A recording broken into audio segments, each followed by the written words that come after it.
sensitivitas hormon di dalam dirinya. Jadi ada orang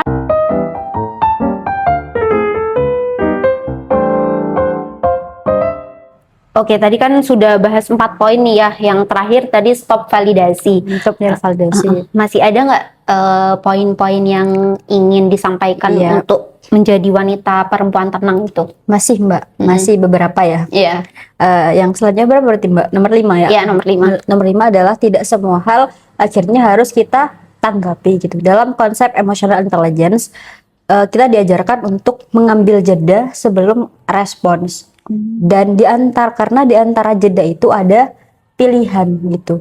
Dan apa ya? Jadi kita itu jangan menjadi seseorang yang reaktif gitu ketika mendapat sesuatu langsung direspon, langsung direspon secara spontan gitu. Nah, disitulah pentingnya untuk memberi jeda. Jadi kalau misalnya kita melihat sesuatu peristiwa atau kita sedang mengalami sesuatu peristiwa, terus kita kan pastinya akan kepikiran tuh ya. Nah, pikiran kita itu usahakan kita diam dulu, kita ambil jeda dulu, kita observasi dulu gitu. Kadang setelah kita diam dan kita jeda, kita observasi, ternyata pikiran kita itu nggak terlalu penting gitu loh untuk dipikirkan gitu kan. Kayak overthinking kita itu kadang cuma ada di otak kita aja loh gitu loh, ternyata nggak gitu loh. Realitanya justru lebih baik ya bahkan sebenarnya. Jadi kita harus berusaha untuk mengambil jeda sebelum mengambil suatu respon, sebelum memutuskan gitu. Lalu yang selanjutnya adalah kita juga harus memilih lingkungan yang baik, karena lingkungan itu sangat berpengaruh. Seperti di podcast kita sebelumnya ya, kalau yang belum nonton boleh nonton dulu ya, videonya ada di atas. Karena teman itu kan sangat berpengaruh, lingkungan itu akan sangat berpengaruh pada diri kita. Kita itu harus memilih bersama siapa energi kita akan dibagi.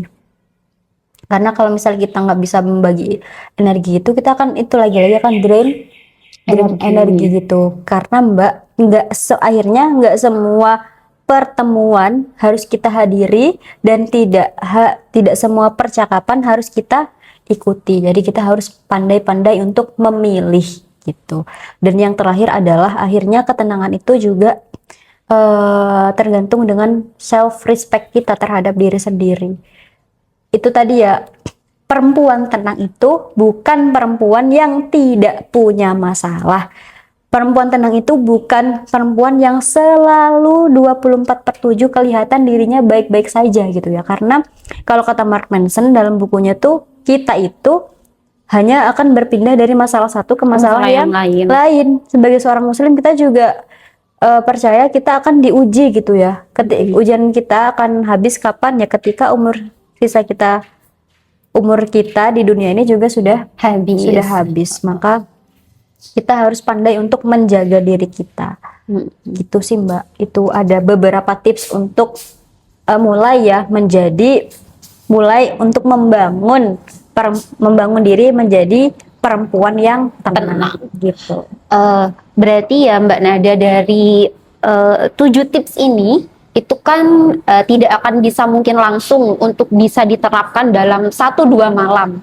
Berarti memang harus bertahap ya kita untuk bisa menjadi bangunan yang kokoh, wanita yang tenang itu tadi. Menjadi tiang ya, karena perempuan itu juga tiang gitu loh. Tiang peradaban. Tiang gitu peradaban. Dalam banget ya kan. Makanya kita juga harus slow tapi pasti gitu ya. Kita coba untuk ikuti tips-tips yang sudah Mbak Nada berikan itu. Kita juga belajar ya, aku sendiri juga belajar. Sama-sama belajar gitu. Iya, karena poin pertama adalah menambah ilmu. Kita ikut ini ya, konsepnya 1%. Menjadi 1% lebih baik setiap hari.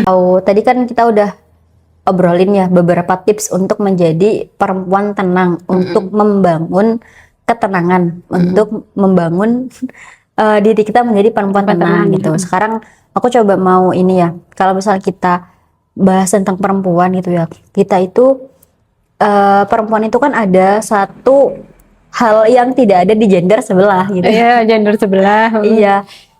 Tiba-tiba kita perubahan energi, perubahan hormon, tiba-tiba kita jadi sedih, tiba-tiba kita jadi pengen marah, padahal nggak ada triggernya gitu Mbak. Mood swing gitu ya, tiba-tiba mood swing. Kayak kadang tuh apa ya Mbak, kadang tuh aku juga bingung Mbak, ini kenapa sih aku kok begini gitu ya, kayak tiba-tiba aku nangis, kayak aku kenapa ya nangis gitu. Kadang ada hal, mungkin satu hal itu Sepele gitu. sepele ya, setelah aku nangis tuh kayak aku ngapain ya tadi nangis ini gitu. Jadi kayak ada hal yang harus aku sendiri tuh nggak paham gitu loh Mbak, terkait dengan diriku sendiri. Mungkin juga teman-teman juga gitu Mbak. Itu sebenarnya kenapa sih kita begitu? Iya, iya. Nah, aku tuh cukup sering tahu gitu ya, kayak dari teman-temanku, dari perempuan-perempuan yang aku kenal gitu. Mereka itu kadang agak tidak aware dengan yang namanya siklus menstruasi. Nah, jadi sebenarnya ritme hidup kita sebagai seorang perempuan itu ditentukan sama hormon menstruasi. Sebenarnya nggak cuma hormon menstruasi aja sih, semua hormon. Tapi kalau ke perempuan, terkhusus hormon menstruasi itu akan sangat berpengaruh ke energi, ke mood, kemudian ke kreativitas. Oh iya, kreativitas ke juga. kreativitas juga, terus ke rasa lelah. Berarti apa yang dirasakan itu gara-gara hormon itu? Jadi ketika suatu perempuan itu mengalami siklus menstruasi, itu nggak cuman yang waktu haid darah keluar itu aja, bukan. Oh, bukan ketika itu malahan. Bukan. Jadi siklus menstruasi itu ada empat fase. Wow. Yang pertama itu fase menstruasi. Fase menstruasi itu ketika dinding rahim meluruh itu kan, yang akhirnya kita keluar darah itu kan sekitar mungkin 3 sampai 7 hari atau maksimalnya 15 hari ya. Lalu yang kedua itu adalah fase folikuler. Setelah menstruasi, fase folikuler. Fase folikuler itu kayak ada sel telurnya yang nggak punya catatan ini. Fase folikuler gitu kan ya. Setelah fase folikuler itu kan sel telur itu keluar dari ovariumnya kita, dari ovarium kita. Nah, ada fase ovulasi. Fase ovulasi itu biasanya sel telur itu udah mateng, udah kayak siap mau dibuahin gitu. Karena kan memang fitrahnya perempuan itu juga mengandung kan. Nah, pada fase ovulasi ini sel telur itu juga mengalami pematangan. Lalu pada fase luteal, karena tidak ada yang membuahi mungkin ya jika memang kita masih belum menikah. Nah, itu fase-fase yang bikin PMS itu ada di fase luteal. Oh, berarti setelah ovulasi itu fase luteal karena tidak dibuahi itu tadi, Mbak. Tapi yang berpengaruh di sini itu adalah hormonnya. Nah, pada fase menstruasi ada 2 hormon penting yang sangat berperan dalam siklus menstruasi itu tadi ya. Yang pertama itu adalah estrogen dan progesteron. Estrogen dan progesteron. Sebenarnya ada satu lagi namanya metabolitnya progesteron, namanya itulah pokoknya ya namanya, nanti mungkin bisa dicari ya teman-teman, aku lupa. Nah, kedua hormon ini itu beneran seberpengaruh itu. Jadi ketika fase menstruasi, estrogen dan progesteronnya itu turun kadarnya. Pas menstruasinya? Iya, pas menstruasinya tuh dia kadarnya rendah, turun. Makanya kita jadi cepat lelah, mode senggol bacok, terus mood swing, ya kan? Terus kayak aku menangisi apa ini gitu. Nah, kemudian kalau di fase folikuler, di fase folikuler itu estrogennya mulai meningkat. Nah, ketika estrogen itu meningkat, kita jadi lebih ceria, lebih pede. Udah mau habis nih mensnya itu ya Mbak ya? Itu biasanya terjadi hari terakhir atau 2 hari setelah mens berakhirnya, masuklah ke fase ovulasi. Fase ovulasi itu kan pematangan sel telur. Nah, itu terjadinya 5 sampai 7 hari. Pada fase ovulasi itu estrogen kita itu mulai memuncak, kayak udah banyak-banyaknya gitu loh. Makanya kita jadi lebih semangat, terus ide-ide itu banyak yang keluar. Apapun aku lakukan gitu, akan aku taklukkan seluruh dunia ini. Jadi kayak, aduh aku pengen jalan ke sini. Nah, itu makanya di fase itu kita harus memanfaatkan waktu untuk produktif. Seharusnya. Jadi manfaat kita tahu siklus kita itu untuk mengetahui diri sendiri juga kan. Nah, masuklah setelah fase ovulasi itu adalah fase luteal. Di fase luteal ini progesteron itu meningkat, estrogennya turun. Nah, kenapa progesteron itu meningkat? Karena dia untuk menyiapkan kehamilan apabila si sel telurnya itu nanti dibuahi. Nah, fase luteal ini adalah fase yang paling lama, bisa 2 minggu atau 10 hari.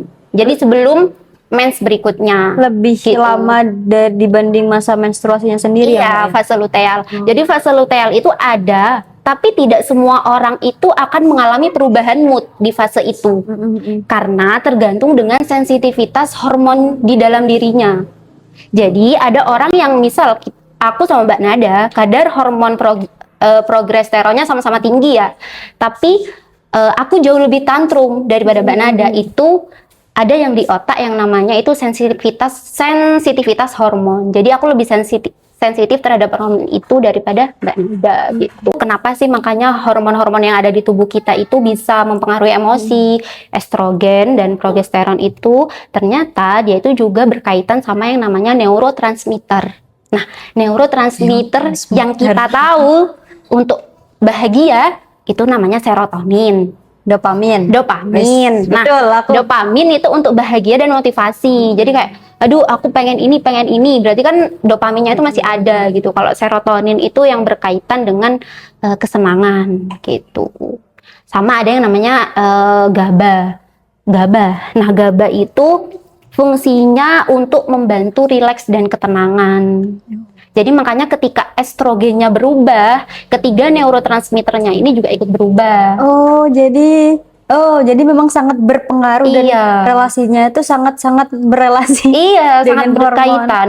Sangat berkaitan, sangat-sangat berelasi. Nanti pun kalau hamil ya, hormon estrogen dan progesteronnya juga akan berbeda kadar komposisinya itu. Karena untuk mempersiapkan tubuh ibu yang mengandung bayi gitu kan. Jadi kayak ada perubahannya itu beda dengan orang yang mengalami fase siklus menstruasi. Kayak pokoknya aku tuh setiap setiap mempelajari kayak gini tuh beneran Masya Allah tabarakallah, sedetail itu Allah Subhanahu wa taala menciptakan kita sebagai manusia gitu. Makanya kan kita sebagai perempuan diharuskan juga untuk menjaga diri, menghargai diri sendiri, self love, self respect itu, gitu Ustaz. Mbak Nada, yang aku tahu tentang siklus dalam hormon. Jadi teman-teman di sini ya kalau boleh ini sharing, usahakan teman-teman itu mencatat jadwal menstruasinya. Terus kayak misal tanggal 1 atau tanggal berapa gitu. Jadi untuk tahu aku lagi fase apa ya ini. Nah, jadi ketika teman-teman mungkin lagi agak tantrum nih, itu tidak menyalahkan diri sendiri. Lalu bisa tahu solusi apa yang bisa diambil. Misal kalau lagi fase luteal, itu kan biasanya craving ya. Suka makan manis ya Mbak. Kadang ada juga yang asin. Craving orang berarti beda-beda ya, craving orang nggak beda-beda. harus makan manis aja. Nggak harus manis. Ada yang jadi lebih banyak makan. Nggak harus apapun. Makan apapun gitu. Jadi teman-teman jadi nggak menyalahkan diri sendiri, tapi tahu solusinya. Oh, aku lagi craving. Ya wes lah, aku nyoba untuk misal craving manis, coba makan pisang. Oh, jadi manisnya itu boleh tetap manis, tapi dialihkan ke yang real lebih food gitu misalnya. Yang lebih sehat gitu. Iya. Kalau asin berarti kayaknya kurang kalium, pisang juga, atau es degan gitu kan, maksudnya biar tubuh kita juga tetap garam nggak boleh. garam seblak biar tubuh kita juga tetap mendapatkan nutrisi yang terbaik. Itu tujuan kita mengetahui siklus menstruasi kita sendiri. Karena kalau misal kita akhirnya menuruti craving kita, kalau aku tuh kan emang pecinta manis banget ya Mbak. Jadi kalau craving tuh pasti maunya makan yang manis-manis, coklat, brownies, bolon coklat dan sebagainya, martabak manis gitu. Dan kalau misal kita turutin itu juga nggak baik ya Mbak sebenarnya untuk kita. Maksudnya manisnya itu manis-manis yang gulanya gula banget. Iya, sangat tinggi. Sebenarnya mungkin kalau martabak misal ya 1 potong gitu juga nggak apa-apa sebenarnya. Yang penting jangan 1 loyang gitu. Tetap boleh, tapi asal tahu batas, itu aja. Gitu. Iya.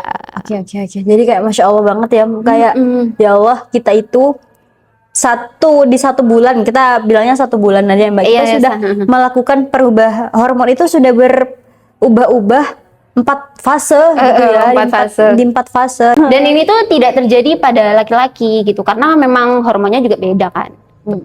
Jadi mungkin kalau misal laki-laki tidak sekompleks dan serumit itu ya kayaknya.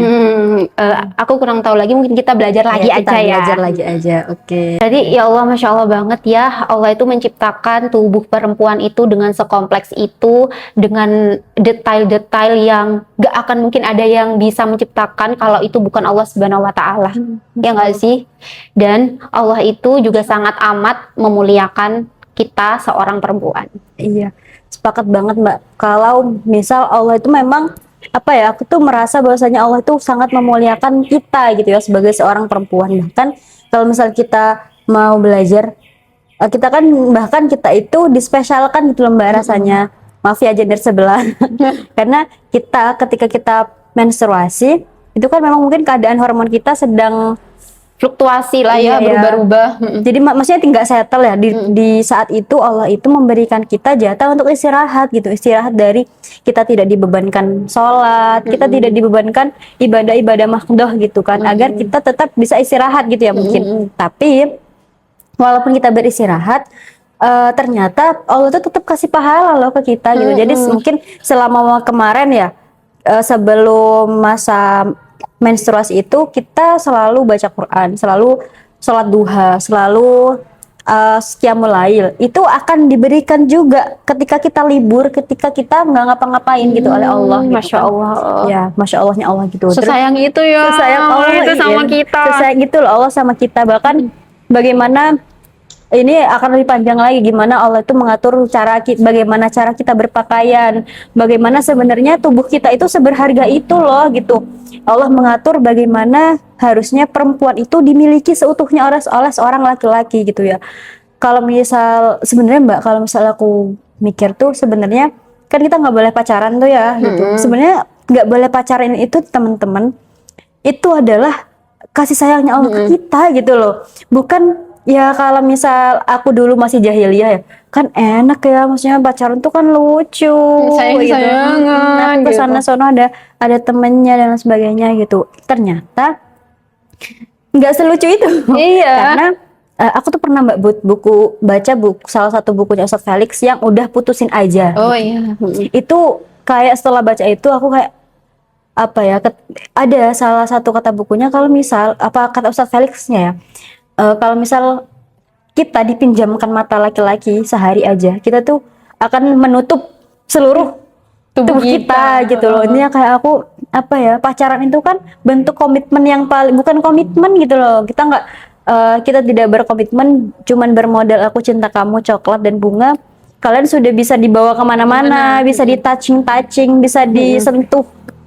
Jadi kayak aku tolong ya guys, kayak kalian tuh harus paham gitu seberapa berharganya tubuh kalian dan juga seberapa sayang gitu loh Allah ke kalian gitu ya. Terus terkait dengan Allah sayang dan memuliakan kita itu, aku juga ingat mau berkisah, mau sharing juga ya Mbak. Tapi aku buka catatan karena aku takut ada lupa gitu ya. Nggak apa-apa ya guys ya. Jadi kalau misalnya kita pilih kata perempuan itu sendiri ya, perempuan itu berasal dari kata Melayu yang kata dasarnya itu adalah empu. Empu itu adalah membuat sesuatu dan juga berkarya sesuatu atau mulia karena sesuatu gitu. Jadi kalau empu itu adalah gelar kehormatan gitu Mbak, gelar kehormatan untuk seseorang yang dia punya karya dan karyanya tuh berimpak besar gitu. Misal ya, ada kita sebutnya empu keris adalah seseorang yang ahli membuat keris gitu ya. Empu gending adalah seseorang yang mampu untuk membuat lagu-lagu gitu. Jadi memang empu itu dilekatkan dengan seseorang yang bisa berkarya dan karyanya tuh berimpak besar gitu. Ahli gitu kan. Dan kata dasar empu sendiri itu juga menunjukkan bahwa kepenguasaan, kepemilikan terhadap sumber daya yang dahsyat begitu. Dan ada satu organ gitu ya yang Allah titipkan kepada perempuan dan tidak dititipkan kepada laki-laki. Adalah rahim. Dan rahim itu adalah tempat untuk bertumbuhnya insan-insan baru, untuk bertumbuhnya manusia baru, untuk tumbuhnya manusia-manusia dan juga hamba-hamba yang lebih berkualitas gitu. Allah titipkan ke kita, kita dikasih satu organ yang namanya rahim, dan rahim itu adalah tempatnya manusia loh, itu manusia Iya. gitu. Dititipkannya kepada kita sebagai seorang perempuan gitu. Dan kalau misal kita, dan penamaan pemilihan diksi rahim itu sendiri ya Mbak ya, kayak rahim itu adalah salah satu nama dari 99 nama Allah yang artinya maha penyayang gitu ya. Jadi kayak kita itu dikasih satu item yang cuma ada di tubuh kita, nggak ada di laki-laki, dan penamaannya pun dipilih yang paling indah gitu loh Pak, sama Allah. Maka kenapa kalau misal kita sambungkan dengan fitrah kita sebagai seorang perempuan, kenapa rahim itu dititipkan kita? Karena kita sebagai perempuan itu ya punya fitrah untuk mendatangkan ketenangan itu tadi, mengasihi, menyayangi, mengayomi gitu. Maka itu sangat luar biasa sekali gitu, kayak Allah, aku spesial, aku sespesial Iya, itu kita gitu. spesial itu. Kita spesial itu. Dan kalau misal kita tilik juga Mbak, Islam betapa ketika datang Islam itu sangat memuliakan kita juga gitu, mengangkat derajat kita juga sebagai seorang perempuan. Beda dengan peradaban lain.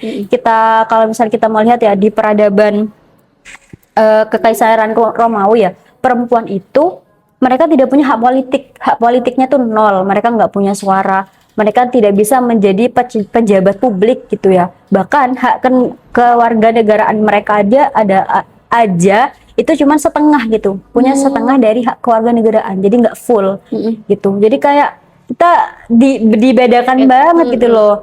Habis itu kalau misal kita juga tilik dalam peradaban Mesir kuno, di mana kita itu seperti properti yang seperti hak milik yang bisa diwariskan, bisa dihibahkan, bisa dihadiahkan kepada orang lain gitu. Jadi kayak saya tidak berharga itu Mbak, Iya, kita dulu. sebagai seorang perempuan di peradaban itu gitu ya.